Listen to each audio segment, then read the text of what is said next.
In this video, I'll compare value key to value contrast, the moods they create, the advantages and problems of each one.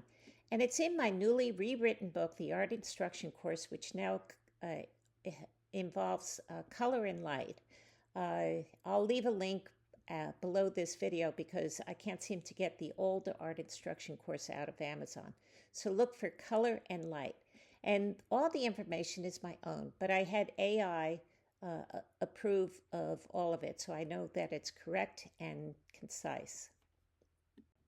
I'm going to look at high key images, which is this first row, middle key, and low key images.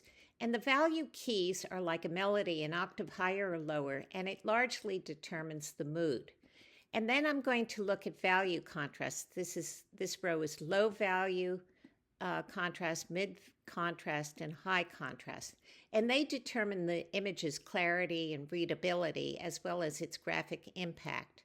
Now you see some percentages here, and it's based on Photoshop's value scale, where 0% black is white and 100% black is black. So for example, this first one is a 15 to 20% difference. It might go from 0 to 20%. It would involve this range of values. Let's start with high key images. High key images are light. So this is a low contrast high key image. This is medium contrast, and this is high contrast. And for all of them, the values go from white to middle gray. It evokes a soft, airy, pleasant atmosphere. And you should maintain a distribution where about 2/3 of the values are light and avoiding black or dark gray. Then you can get this sense of weightlessness. However, a common problem with high key images is they seem to leak out of their boundaries, and so they look much better if they're in a dark frame. These are middle key images with low contrast, medium contrast, and high contrast. And they tend to be calm, grounded, familiar. And because they're in the mid-range of values, they run the risk of looking flat or boring.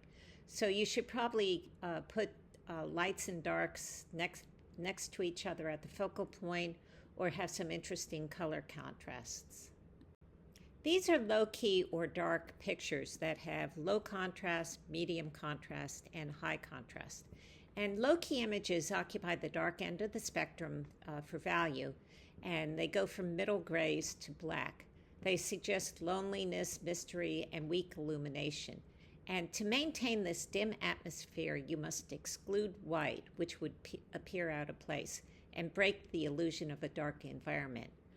A successful low-key distribution typically has about 2/3 of the canvas filled with dark values, 1/3 with the lighter accents, and skewing the midtones toward the darker range. Now let's turn to the different contrasts. So this one is low contrast. This is high key low contrast, middle key low contrast, and low key low contrast. And they utilize a tight restricted value range. This one I did was about 15 to 20% black between the lights and the dark. So you can see that there's very little value difference. And at this narrow value gap, the pictures begin to be unreadable. These are mid-contrast pictures that are high key, middle key, and low key. And the middle key, for example, has about 30% black as the lightest value and 70% black for the darkest. So there's no black or white in this picture, making it calm, quiet, but potentially bland. High contrast images are generally preferred in design because they offer the most snap and graphic power.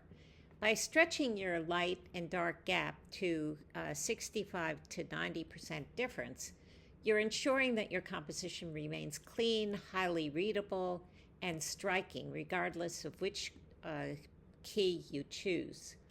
And the strong contrast pulls the eye like a magnet to the focus. So to maximize that effect, you have to keep the edges of the painting low in contrast so they recede. So check out the art instruction course, Color and Light, which is AI approved, and you can find it on Amazon. And please remember to subscribe.